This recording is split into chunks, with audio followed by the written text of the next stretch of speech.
Dr. Srinath Reddy, Dr. Tim Evans, and Dr. Mary Paul Kinney, and ladies and gentlemen.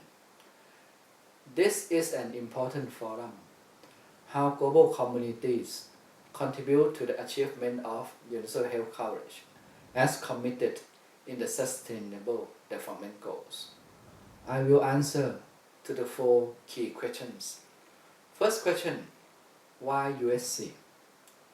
UHC is one of the SDG targets. It is the main driver to achieve health-related SDG. UHC is to ensure equitable access to services by all citizens without financial hardship. UHC is ethical imperative. Its universal principles endorse the SDG value of leaving no one behind. Lessons from the MDG off-track countries clearly demonstrate that health services are often not available. Where health services are available, they are not accessible, in particular by the poor who cannot afford to pay. Where services are accessible, they are often poor quality, poorly responsive, and unacceptable by the users. In contrast, lessons from the on-track MDG countries have shown that services are available, are accessible, are of high quality, and are responsive. Second question, how UHC in Thailand was achieved? UHC take a long march between 1975 and 2002. In 1975, Thailand launched tax finance free care for the poor. This reflects strong commitment by the government ensuring services are accessible by the poor, which later extended to cover the elderly, children under 12. The private sector employees are financed by payroll tax finance social health insurance scheme since 1990. However, the public employees are covered by non-contributory tax finance employee welfare scheme.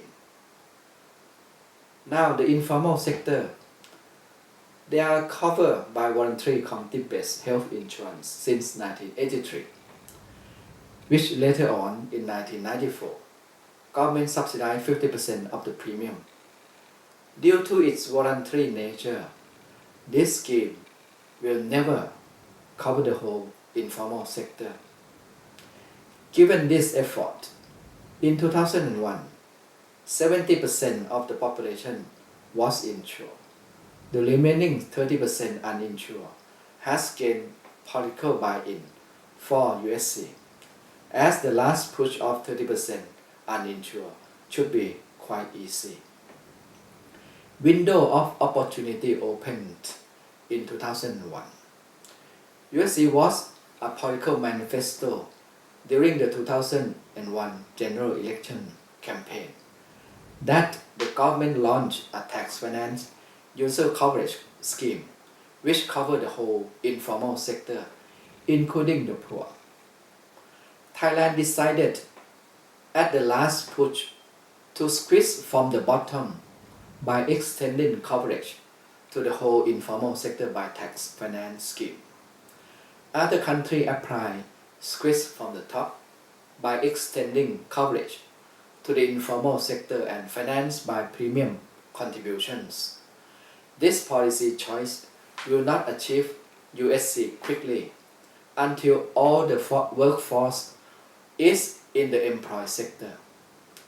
Targeting different populations seems to be a common trajectory, not for Thailand, but several countries also apply this trajectory.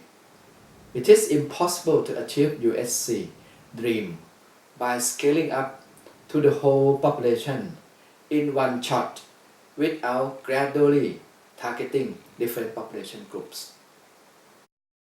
The third question, what contributes to UHC achievement? It is the health delivery system that is the main contributing factors.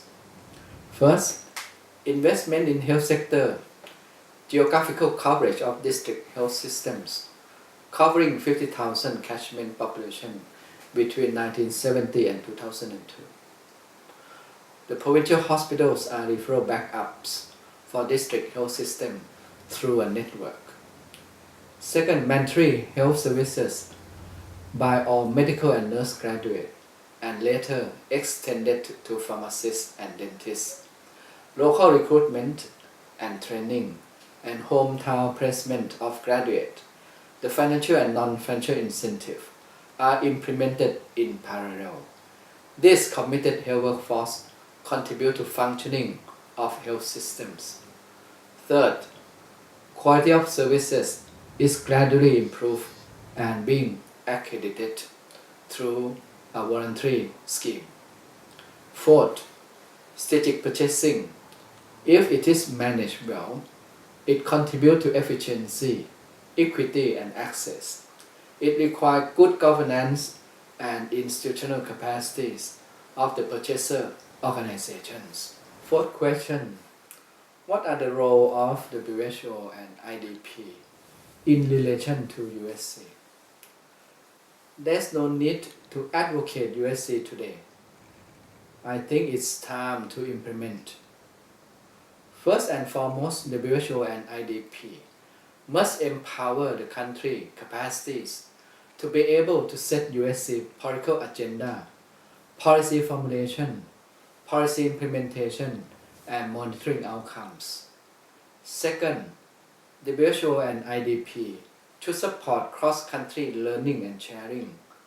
The expensive international consultants who fly in and fly out, giving generic advices are not useful. These consultants do not understand the complexity of political, socio-economic, and cultural context and other bottlenecks. It is legitimate and it is an ethical responsibility of government to commit to UHC for their fellow citizens. If government are not committed, why should a country have a government? It is legitimate responsibility by WHO and IDP to strengthen country capacity, country at the driver's seat, and manage their own UHC destination. I thank you, Chair.